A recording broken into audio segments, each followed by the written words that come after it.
3 days of testing down and 3 more to go. Joined by Nelson Valkenburg to talk about what we've learned from previous testing and what to expect heading into the final 3 days of testing at the Bahrain Grand Prix. I'm Tim Hauraney. This is Nailing the Apex. Now, Nelson, I mean, a lot came out of testing. Where do we begin? Let's just talk about Max straight off the top.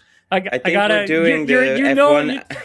We're doing F1 a disservice to start with Max. But okay. Why? Okay, what do you want to start with? What I want to start with being on track this afternoon. I was in one of the corners. As we record this on a Friday, I had the final day of testing just done, and Jesus, they look good, and they are a handful, and we're gonna have fun this year. They look exciting.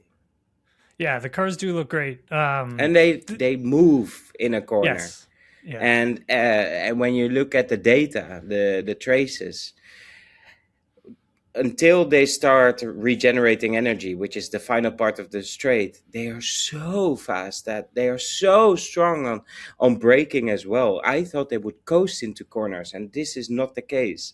I've learned so much in the last 3 days, and my head is blown, and I feel like I have 20% of the puzzle complete right now. But this is something else. This is going to be interesting. You have 20% of battery remaining, essentially, is what you're saying. Yes, yeah, true. And I'm full throttle in the pit lane, trying to regenerate the energy. But it is so interesting. I think we'll have to be very careful to understand, all of us, including the fans, that this is a work in progress for the next 6 months. But what a work! All right, let's get back to Max Verstappen. He might not agree with me.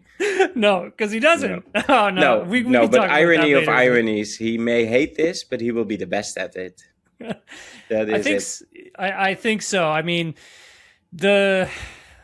I'll save the driving aspect of this podcast for a little bit later, because I wanted to talk about Red Bull Racing off the top, and obviously Mercedes, McLaren, Ferrari, that top, the big four, they do seem like, and at the end of all this, on just after 3 days of testing, it does, Nelson, seem like they are closer together than I think what we had expected. But I feel that even though Mercedes and Toto Wolff has been saying, like, Red Bull has this huge advantage, Red Bull has this, I don't believe what Toto Wolff has said, nor George, because George said the same thing on Friday night as well in his media conference. I don't believe them. I do feel that Mercedes is still the lead dog in all of this, and I think they've been running pretty heavy all week in terms of their fuel load. If you look at car characteristics on boards as well as along the track, there is a case to be made for all four. Mm-hmm. But the picture isn't clear. We don't know who's sandbagging as much, who has multiple iterations of software coming. They are learning so quickly how to deploy and how to implement systems and how to make it feel natural, that so a driver told me that right now it feels like we're racing in black and white, and we could be in Technicolor in 2 weeks' time, because the amount of development and learning mm-hmm. curve is so big that they have trouble, the drivers, keeping up with how quickly the engineering teams are developing this system. And I don't see an argument for any team completely to be in the lead after this week. It may also not matter because it's so quick. But I'm fascinated, and I'm surprised that we talk about the big four as we did last year. And they are very close right now. It may be different in a week or two, but right now there's a case to be made for any of them.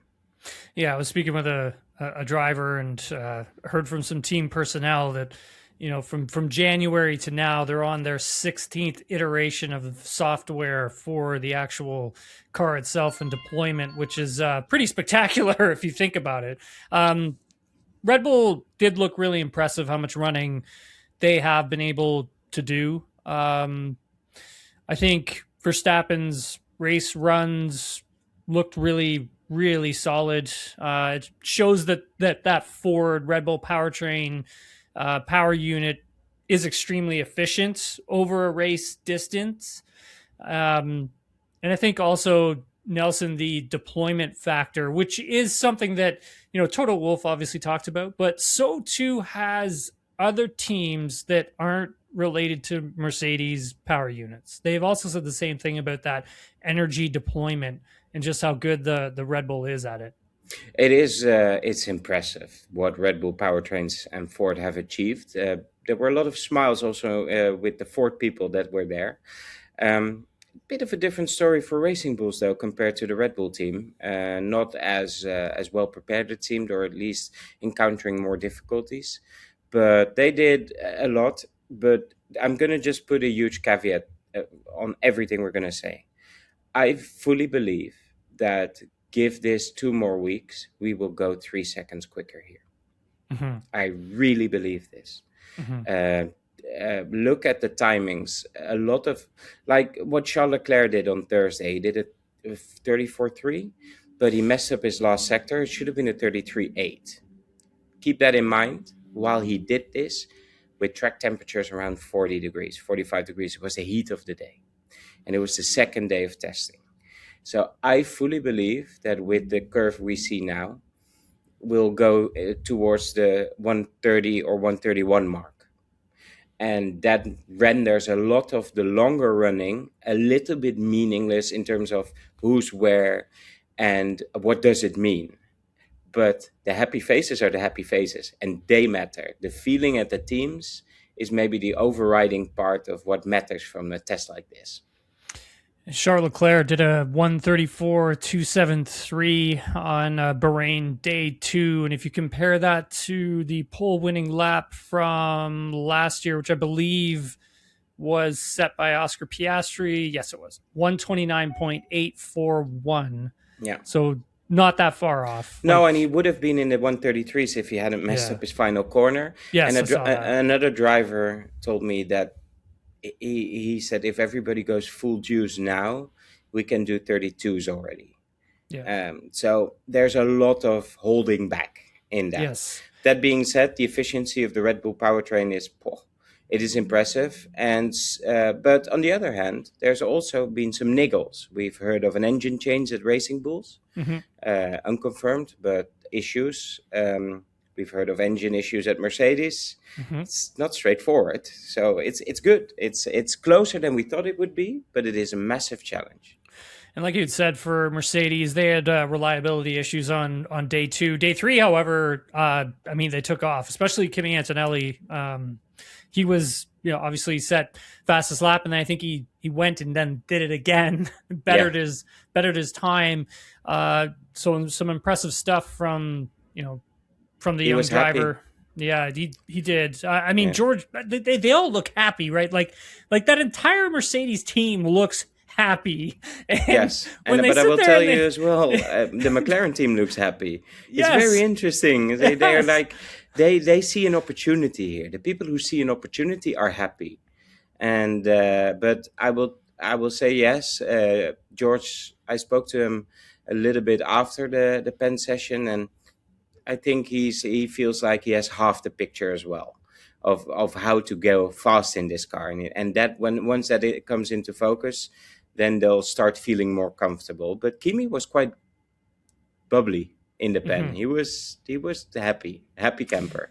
Yeah, I think they know they've obviously definitely got something here, but I think, like you had said, for Russell and for the rest of the team, like Bahrain, Barcelona, probably two of the more easier tracks for these engines and these regulations. And for George, he feels that the challenges are going to be going to like tracks like Australia and Jeddah and really seeing like where they play out, where they shake out. And I think that's what we're going to expect this season, where you may have one team that does something really strong. They're going to have weaknesses, and then you're going to have another team that does certain things really strong. And those strengths and weaknesses are going to play out at different tracks. Now, I don't think we're going to get a runaway season per se, because I do feel there will be other tracks where, yeah, hey, Mercedes may have an advantage come Australia, but it could be someone like Red Bull who has an advantage at a smaller track that maybe doesn't need as much straight line speed. What do you think? I agree, and that picture may be turned upside down 6 races later Yes. as teams develop. So it's a very fluid, a very changeable situation, and that's why they're all trying to keep excitement or disappointment under the lid, because um, George doesn't know exactly what the picture will be next week, let alone in Melbourne. Mhm. And there's an awful lot of development and understanding, and maybe the understanding is the bigger part, to come before they hit the track in Melbourne. And I tell you, look at the interview of Lando Norris after his full day on Thursday. He looked mentally spent, Oh but yeah, he for was sure. so tired. For sure he was. But he also told me that he enjoyed the process because he felt it was back to school. Yeah. And if you embrace it, you're going to do fine this year. If you fight it, it's a different matter. Yeah, and that's all that concentration of learning a new type of driving style and then also managing the car itself and managing your deployment and managing your recovery. And then there is so much that goes into all of that. You're not necessarily driving naturally anymore. You're having to sort of retrain all this muscle memory that you've learned over these years, right? And I think that is probably one of the things that really is going to wear these drivers out until it becomes second nature. Or And it converges with what you knew, because that's yes, also a possibility. It might yes, become more logical that's exactly where I was as the going. powertrains develop. Yeah. But And I right think now, yes, right now it's a lot different. But I think, like you had said, Nelson, once these engineers start to refine, learn more, I think we are going to see eventually the likes of what we saw last season, seasons before, in terms of that driving style, start to come back as the technology starts to get better. yes, and my main takeaway maybe of this weekend of this week is how well prepared most of the teams actually are, Mm-hmm. and how good the people are in these teams to come away from Bahrain with the amount of kilometers and laps under their belt, and workload is going to be immense. The job list is going to be long, but a lot of teams will feel like if we do our job now in the next 3 months, we're going to be in the game. And that's quite different than what we may have expected before, because I think half the paddock expected this to be a runaway season. Could still be, but that's not the feeling I'm leaving Bahrain with. Mm-hmm. McLaren, impressive, completed a combined total of 422 laps over the 3 days. Piastri was the last driver to run the MCL 40. Hope I got that right. Piastri wasn't sure though where they were in the pecking order. He did believe though that they were one of those big four teams, and felt that the big four teams were still the big four teams. I was Exactly. watching Lando Norris on Thursday, day 2, and he was following George Russell quite closely. And whenever we got some onboard shots, what I started to look for on the driver's steering wheel is where was the power indicators. Right hand side, white line. Yes, that's where theirs is, but everybody's got it different, and everyone has a different color for it, and it's at different spots of the steering wheel. But for McLaren, it is that right hand side, these white bars that you start to see drain. And as he was following Russell, did notice both of them doing similar lap times, not as much energy really being depleted out of that McLaren as the two of them were following, as Norris was following Russell. The McLaren operation, their weekend, and maybe even the power deployment feels super smooth. It sounds more smooth than most of the other Mercedes teams. It feels undramatic, and if you are on board, it feels undramatic. They did their laps, they did their job list, they kept plugging away with their engineers, but they never went for it. It's quite impressive. They ooze confidence in the way they work, or like professionalism maybe, because they know this is where you build the foundation. These weeks is foundational for their season instead of showing what you got. They have to create something still. So Norris said that he feels that the team isn't the best right now, but that with hard work and with the DNA that's in this car and what he sees, they can be. There was some stories flying around about Mark Webber and not really being around or managing Piastri anymore, but Piastri did comment on that on Friday evening. He said that Mark wouldn't be at all the races, but he's taking a bit of a step back. But Oscar says he does speak with him quite frequently. He spoke with him quite a few times this past week. He's just not going to be at all of the races this year as he normally would. Mark's a lightning rod, and he will go through hell and back for his driver. Yes. But that can also destabilize things. So I think what they're trying to do is create a calm atmosphere around Oscar, so I can only applaud that. On day 2, Lando Norris couldn't match the time of Charles Leclerc and the Ferrari, and Ferrari's been really interesting to watch. They brought updates to this car on Friday, finally, to this car. They brought updates. New front wing, new floor, I believe it was a new diffuser they added as well, or so I was told. That arrived, I believe it was late on day 2 that equipment arrived. However, Norris not being able to better Leclerc on day 2. Ferrari, they looked light on track compared to the Mercedes, who did kind of look, they were running a little bit heavier. But it not all bad for Ferrari. Like I think a lot of us thought they were going to be coming into this season. Power unit sounds very smooth. It almost sounds like last year's power unit somehow, a little muffled. That's probably due to the smaller turbo. We'll come to that. But two different beasts in the hand of Charles Leclerc and Lewis Hamilton, because even this morning, Lewis Hamilton found the car a handful. It was awful on Wednesday. I think it was nowhere near the window. The rears were lighting up. There were sideways everywhere. But as soon as it got a little cooler on Wednesday, it got better in the hands of Leclerc, and he looked very, very solid and very repeatable on Thursday. But with all these teams, it's where's the ceiling of your entire package, and they're nowhere near it right now. So very interesting.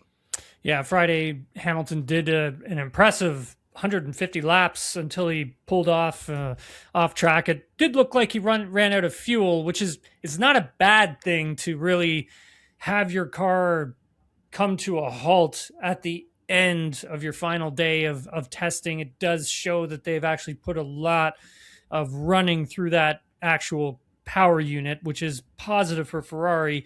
You had mentioned the smaller turbo, so I think when it comes to gear ratios, that is something that we're going to have to keep an eye on, because that could be one of those elements that I think anyways could actually give them a little bit of advantage. It'll give them an advantage at the start. So a little bit of background. There is a lot of noise about starts. The starting of these cars is incredibly tricky. You have to, by revving the engine really hard and long, it is uncomfortably long. It's 15-20 seconds of full revs to spool the turbo up. What you try to do is create the turbo, have the turbo at the speed that you want it to start with, so there is no lag in power. With the smaller turbo, that's easier to do. Other teams have complained that they want the starting procedure to change to give the teams time to spool it up. And Ferrari is really blocking this. Vasseur basically said, well, we've noticed this in the regulations. We've said it would be like this, a little bit like Braun in 2009. Yep. And nobody acted upon it. So why would we change the regulations now? And it's noticeable in the pit lane when they do practice starts that the Haas, the Cadillac, and the Ferrari have an easier time of getting off the line. Now, at the end of Friday, there was a practice start session, a simulated start. And there is like the conspiracy theorist in my head that says Ferrari didn't want to participate in this. Yeah. Because it's very easy to say the car's broken if it's out on track and it's on a flatbed. But putting it in the garage, you will not get away with this with the FIA. So I was thinking too. There was a specific session to look at how the starts would work. And Ferrari isn't playing ball at all with the other teams. to make it easier on the other team. So there is this in the back of my mind, and I can never prove it, and it may be ludicrous, but we'll see. We'll get more onto the starts a little bit later because there is actually more information about that I think we should talk about and pass along to our viewers and listeners. But moving on to Haas, I mean, they ran over 2,000 kilometers during the 3 days of testing. So, not bad for them. I think for Haas, it's about getting the basics right to start. Came out, yeah, sorry to interrupt you, but Haas came out as the leader of the midfield pack to me. For sure. It was a true Komatsu performance. No flashy times, work through the list, a little bit similar to McLaren. We've seen this 2 years ago when Komatsu took over and everybody was worried they're going to be slow, blah, blah, blah. And they just worked through the list. And Komatsu's very process-oriented. Mm-hmm. He doesn't care about headlines. He cares about ultimate performance when it matters. And Lover Behrman was pretty happy, pretty upbeat, I would say. And the car looks a little difficult under braking. It's a Haas trait from a couple of years ago. But they kept going. They did it in Barcelona. They do it here. Just plugging away, going through not just the motions, but through the entire run plan. Yeah, Behrman had a nice run on Thursday. There was at one point I thought he was actually going to be like second quickest, but he had lost quite a bit of time in the final sector. But for Io Komatsu, I spoke with him a few weeks ago, and he was saying like one of the most important things for them, and he stuck to his word, right, was getting their procedures and getting the basics right, and that was just something that he kept driving home when we were talking to him. And for them, for this week, it was about exploring the chassis sensitivities, working on the consistency of that energy deployment, practicing the qualifying procedures, which is going to be important. And that is something that he has hammered home already before, and honing in on the long runs with high fuel. So a very impressive, straight out of the garage performance, I think, from Haas this week. Behind them is interesting. There's a mix. It's a whole mix of different teams and different cars. It's hard to say whether it's going to be Williams next or Alpine. I think Williams are, surprisingly, I felt they had a decent run in the 3 days of testing, considering everything that they're up against with getting the car, late out of the gate, being way overweight. But they accomplished what they needed to do. Yeah, it was fairly anonymous their 3 days. Yep.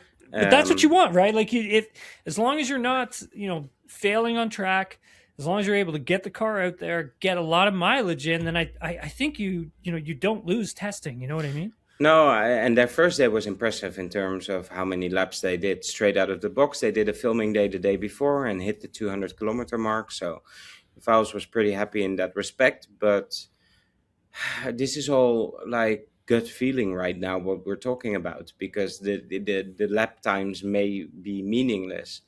But I felt very unenthused by the way the car looked on track. But if it is as overweight, as some people say, that would track with what we're seeing. So wait and see.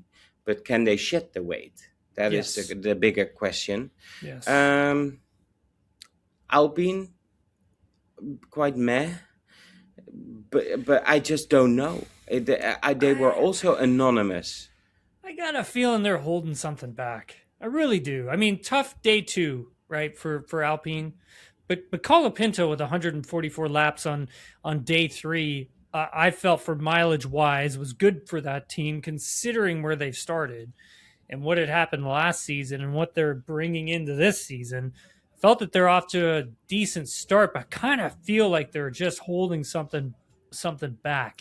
The opposite happened last year. We left Bahrain testing thinking they'd be the 5th team by a country mile, and nothing like that happened. So I'll hold judgment on that. Did you see Colapinto at the end? Oh my God! He nearly binned it. I thought he was going to stack that into the barriers for sure. Twice. But I think it shows you like how easier the cars are to bring back. If you lose them. Brutal power though.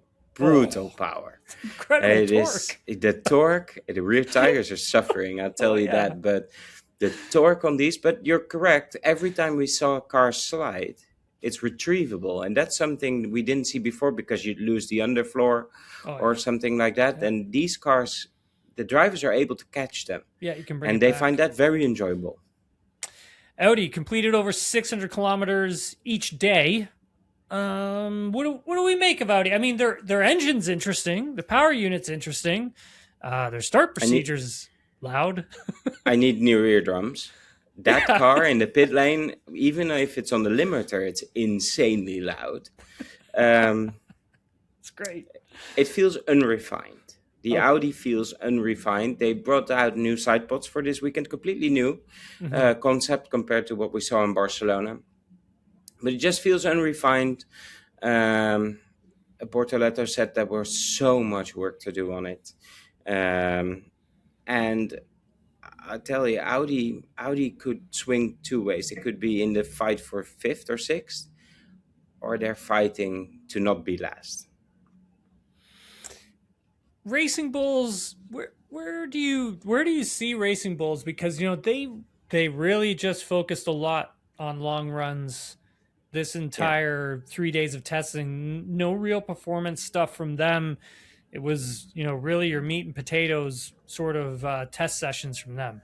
Yes, it felt very uninterested in headline lap times, but they had some performance niggles and some engine problems, which and hydraulics. Hydraulics seem to be quite a thing for these cars, I don't know where the foundation of the Red Bull feels incredibly strong and stable. Less so for the Racing Bulls team. But we can put them in this similar category. Could be fifth, could be eighth. The drivers. Well, Lindblad looked. I'm becoming a fan of Lindblad. When I spoke to him, he looked. Didn't look shell shocked, and that's a good place to be after your first few test days. For Lawson, I worry a bit, simply because we've learned over these days that there is a way of going fast into corners that makes the car a little tail happy, which is probably a nightmare scenario for Liam Lawson, considering what we saw at Red Bull last year. Because you go through the gears, you completely your weight transfers to the front, you do a lot of engine braking, and the car, you have to hang on to the rear as you turn into the car. Or into the corner, basically Max Verstappen's dream, right? But conversely, that could be Lawson's Achilles heel, because he couldn't do it in the Red Bull. He didn't get the time to learn to teach himself how to do it. But watch this space to see if Liam Lawson adapts to it. Cadillac, I mean, both Valtteri and Sergio combined over the 3 days rattling off, I think it was around 320 odd laps.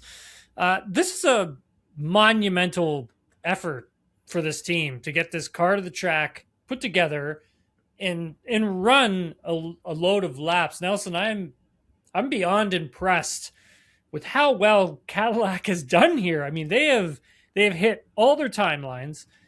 Fired the car up in December, went to the VTT in mid-December, did the shakedown on schedule. Now look at other teams, what they've been able to do in this new regulation, and what this team has done is very, very impressive. Impressive. I can up the ante. This is their second car. The first car ran in Barcelona and is back in the factory, and this is their second car. And I find it mind-blowing. Within half an hour on Wednesday, I forgot it was a new team. The garage looks great. The people work together fine. The comms team works. The car is, of course, a safe car. They didn't go extreme. It looks competent. They've done a competent job, and that is the biggest compliment I think a new team can get with the timeline they had. What is it today? 13th of February. They got the entry on the 7th of March last year. Yeah. They have 7 different locations, or what is it, in the UK? This is not a completed project, but Graham Loudon has figured out what was important early on. He's got some really competent people there, and they have built a car that isn't necessarily last in Melbourne. Mhm. And we could have been rich if we would have bet on that. Oh, Well, did you believe it? I honestly no. I'm surprised they even made the first day of testing. Really, as soon as this thing was announced, I remember being at the British Grand Prix last year, hearing where they were, and I was just like, "There's no way. There's It no way they're feels making testing." impossible. Yeah. And it's not plain sailing. They had niggles today. On the Friday, a sensor issue, the hydraulics. But there are issues. Of course, there are issues. They are not the fastest. Of course not. They posted a 136, and I was pretty impressed. But it must have been light because we didn't see a repeatable lap time there. But they went through the motions. What on Thursday they went over 100 laps. I can't believe they're pulling this off, and this is their starting point. And that doesn't mean that within 5 races they'll be going for points, but they will be a competent, valid, real F1 team this year, and I did not expect that. Yeah, they took as soon as they hit the ground running, they've taken a big step, forward in this test, working on setup, balances, understanding tire behavior. Most importantly, I mean, for the team, hearing from Graham Loudon on Friday evening, really digging into the energy deployment of that Ferrari power unit that they have in the back of their car. Yeah, very impressed to see where this team goes next. However, the next team is going to be even more interesting to see where they end up. Aston Martin. Nelson, the car looks cool. Lance, though, on I think it was Wednesday or that was Thursday. Thursday. He was pretty open. Yep. Yeah. No, he was open and honest. Yeah. Kudos to him. He didn't sugarcoat it. No, and there's no sugarcoating it. But he wasn't also abrasive about it. The car's slow. The engine doesn't really work. The car's maybe undercooked, and that you can all work on. But this is a very problematic start. And how do you claw back that deficit? I don't know. But I'm not an engineer, and I'm certainly not F1 material when it comes to working in a race team.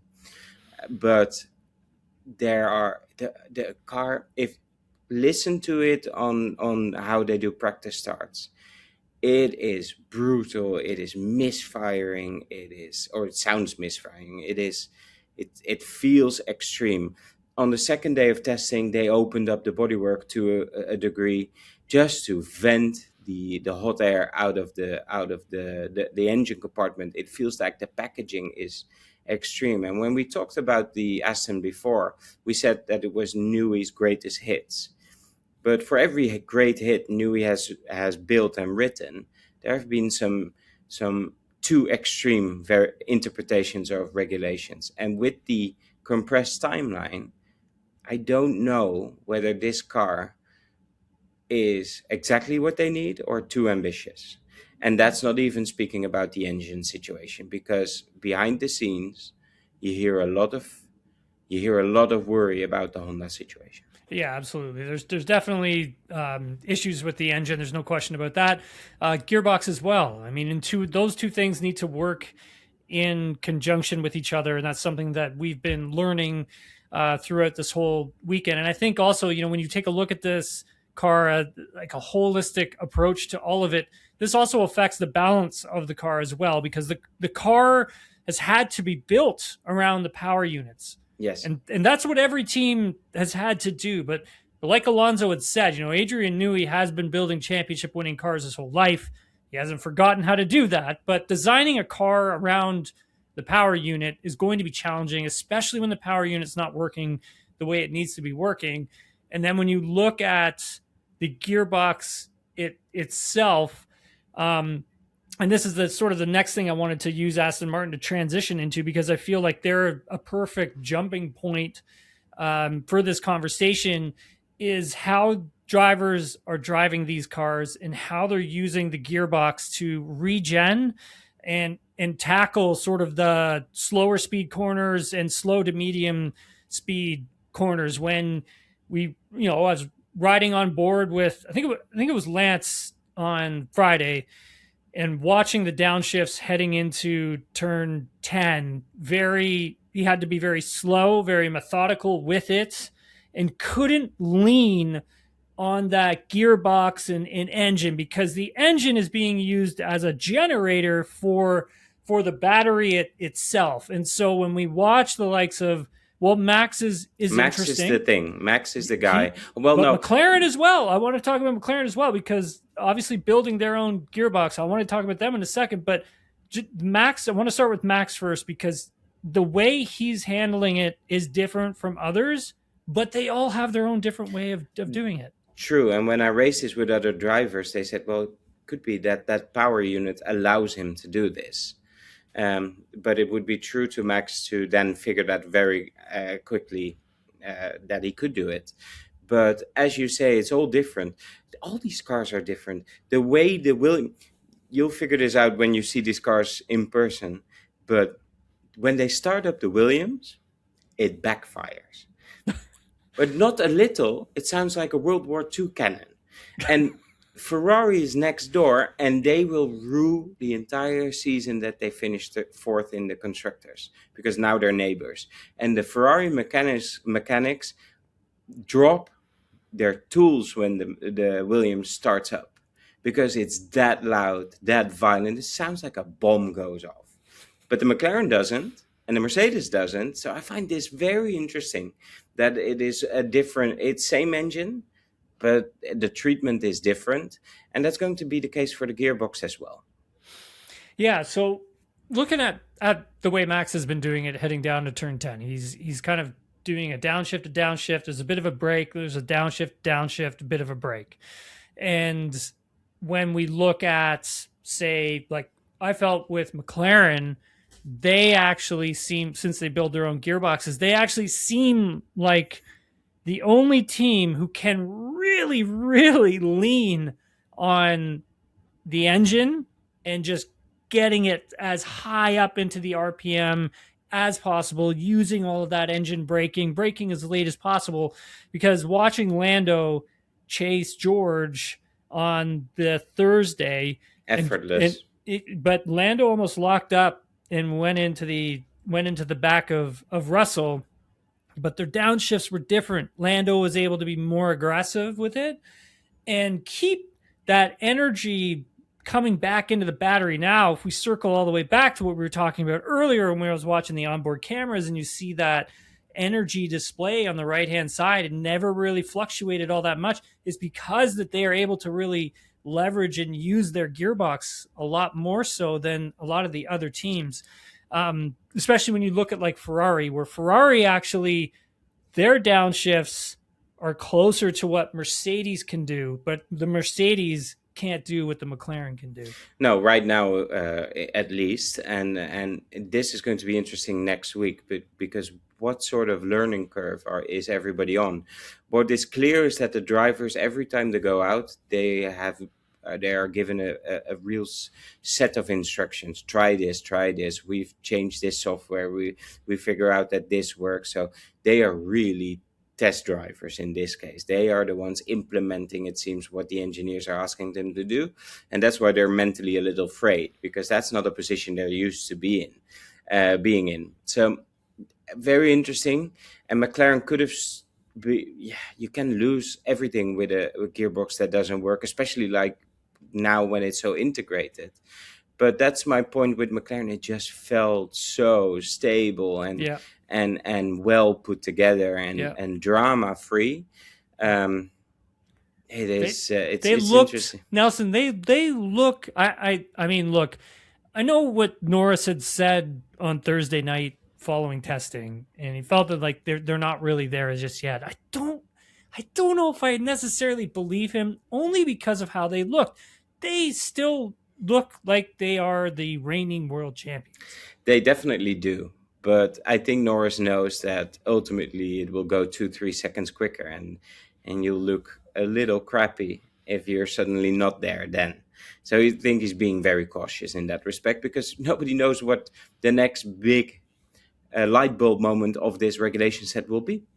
Who will figure it out next week? That's the big question. I gotta ask you about. Did you go? You went trackside, Yes. obviously. Yeah. So power down on exits. Watching the onboard cameras. One, how smooth the driver's throttle input needs to be now, even more so than years past. I mean, you always have to be as smooth as you can, but now even more so because the amount of torque that is going through the rear tires. Insane. Like Russell was almost perfectly straight coming out of turn 10 when he was going back to full power. And he still got Yeah. sideways.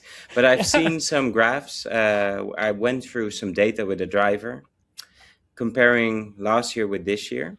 And after, let's say, 300 meters, the new car was, I want to say, 40, 50 kph quicker. It is a kick up the backside. Oh, yeah. Teams are afraid of the rain. Oh, yeah. Because don't forget that the new rain tires will have a smaller contact patch as well. Patch, yeah. So it is less fantastic. downforce. Less downforce. It's going to be fantastic. This will require, and maybe this is the saving grace of the discussion that we started with Max Verstappen, the amount of skill and reflexes and feel drivers will need. Oh, yeah. Pure racing skills to get the most out of what makes this car impressive will be a part of the determining factor to me. Starts for the Grand Prix, because obviously on Friday on the way to the grid, we finally got to see what a start could look like right now with version 1 of these cars. Yeah, exactly. But there will be a meeting by the F1 Commission quite soon. I think it's next week. Yeah. And like you had said, Nelson, there's no more MGUH. Yes. So that heat component that helps spin up the turbo so you don't get that lag. So there's no more exhaust gases sort of needed to spin that turbo. So the driver is just sitting there on the grid, spinning up the turbo by literally revving the engine for, like you had said, 10 to 15 seconds. And then he has to let go because it can't spin. You can't rev it like that and drop the clutch, because then it's wheel spin city. So, but that moment of figuring out when you drop it and not let the revs of the RPM, in this case of the turbo drop too much to create lag again, is very difficult to determine when you don't know when the green light is coming. Mm-hmm. But what the other teams, the non-Ferrari teams, seem to be saying is that they need, since their turbo is larger, need more time to spool up the turbo. Now, it's all well and fine when you're in the first 2 or 3 rows, because you will get that time. Yeah, but if you're last coming to the grid, you will not. And or even midfield. I've heard midfield might not work because there's a set green flag is shown, and then within 5 seconds you can start. The teams seem to want to get either an additional 5 seconds or potentially like another phase to figure that out and get everybody ready for the start. Now, Ferrari's fighting this simply because they said, no, we flagged this before, you didn't listen to us, we build our engine and turbo components to make use of this situation. Now, I had a little bit of an interesting press moment with Vasseur, because I went in first on engines. Everybody's talking about compression ratios. We've done this as well. The pressure from the other OEMs is ramping up on the FIA to clamp down on the loophole that Mercedes has found. Mm-hmm. And Vasseur said, okay, it's very important that there's clarity and that we close this off. And then we went on to the turbo situation and the starts. And he said, no, the regulations were written and we made the best use of it. And I said, so what is the difference? What is the difference between Mercedes not wanting to change the engine regulations because they figured it out and other teams didn't, and Ferrari figuring it out on the turbo? He really didn't like the question, But I think the difference is that Mercedes uses a gray area and effectively has an engine that's legal when measured, and the Ferrari turbo is a choice that anyone could have made. Yeah. And they will fight tooth and nail for this. This is a principal question for them, and I don't see them backing down on it. But the FIA cannot look away and go into a Grand Prix with a situation where half the grid can't get away as effectively as the other half, because that looks like a farce, even though Ferrari maybe principally is on the right side of this, but it looks crappy. So what is going to happen here, I think, is that there will be a quid pro quo, and we'll get a solution on the engine, and we'll get a solution on the turbo or the starting procedure, Yeah. and nobody's happy. But as long as nobody's happy, everybody's happy. Exactly, because you can't favor one over the other. I mean, it's just not. It won't work that way. And these teams they'll be pissed about it for the entire season. And who knows what we could see out of them as well at the end of these races. So I mean, it's best, like you had said, make sure none of them can be satisfied or happy with whatever the decisions are going to be. There are going to be a lot of refinements. We had Andrea Stella's press meeting where he's offering up some amendments to the current situation, simplifying some stuff, maybe making sure that cars don't decelerate too much. Yeah, good ideas in there too from Andrea. Definitely, and they seem to be ideas that have been floated before, but I will give F1 a lot of the benefit of the doubt in this, simply because this is almost like a beta model of what this regulation set will be. I am very reluctant to go the route of some of my colleagues to say this is a disgrace to F1, simply because I think there's untapped potential, and we're so far from the finished product. Oh yeah. That we are going to go on a journey with F1 that we weren't expecting to take, because we were used to a certain set of things, and it is far from the purest field that you and I share. But the journey might be the most interesting part about it all, and I can't wait to the next test to see how different it all looks and how different the noise is. But the one thing F1 is very good at, people in F1 will say anything if it benefits them. And the drivers that feel that they can maybe get a title now will be more positive than the drivers that have less skin in the game on that side. The teams are like this. The engine manufacturers are like this. The politics of this paddock this week is nothing like I've ever seen before. Yeah, it was pretty bad. Just a lot pretty good, quite entertaining. Oh yeah. I mean, but you know what I mean, right? Like, I've never seen so much politicking going on in the paddock as what I heard over this past week. That's why I find like Verstappen's comments so interesting, like about saying that this doesn't feel like Formula One to him. Yeah, but let me put that in perspective, because the British media jumped on it saying that he will leave. Well, he's not going to leave. Of course not. But Max, I think Max has in his head an ideal of a racing car. Yes. That doesn't exist. Exactly. Or maybe existed in the 90s, but that time has come and gone. And everybody can long for that. But what I find so interesting and appealing about Max is it doesn't matter how unhappy he is with something or how much he moans about it or throws a bomb like he did on Thursday. His level of commitment, his ability to work through the problems and get the most out of it. Look what he came up with together with Red Bull this week in terms of driving style. We started this podcast saying he may hate it, but he will excel at it. Those things are separate for him. He will compartmentalize. This is his day job. He wants to be the best regardless of that, and then he'll drive a GT3 car and have fun. I was just going to say the fun's in the GT3 car. But as long as he has both, he can function. Yes. And if we come to a place, and we won't get there in Melbourne, but let's say halfway through the season, we are seeing wheel to wheel battles, and it's very interesting.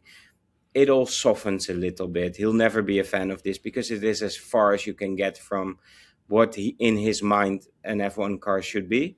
But it won't change the level he'll bring to a race weekend. So it was a very interesting interview that I did with him in Dutch, and it taught me a little bit more about him. But it's a very interesting dynamic. I appreciate from Max that he is always open, honest. He wears his heart on his sleeve, because some of the other drivers don't necessarily do that, and it doesn't lead to the greatest of interviews either. But again, you don't really get a sense for what they're thinking and how they're feeling about something. I mean, with Max, I mean, he's great that way. I love interviewing the guy. He's doesn't BS around, right? He is himself.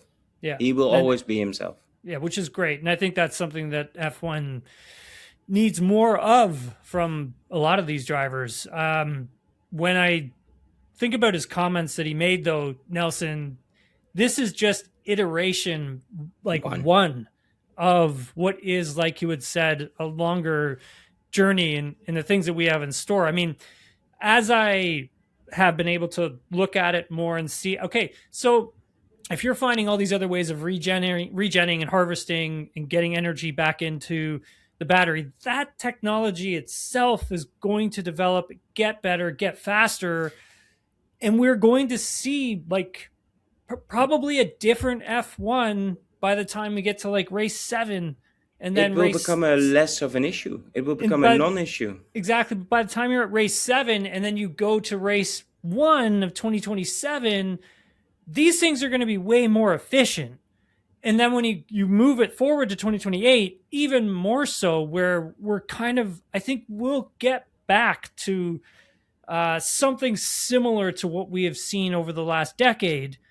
I think we will get back to that. It's just going to take a bit of time. And F1 will be better for it because it has the attention of Honda and Audi and so on. Yes. And there will be a median. There will be compromises along the way. But as far as the start goes, I've had a very fun week.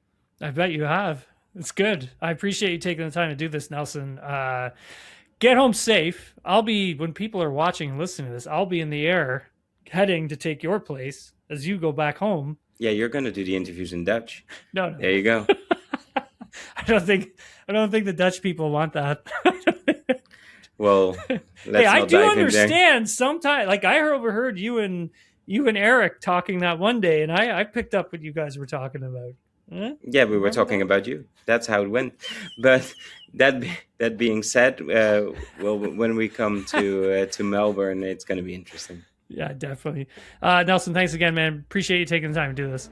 Absolutely.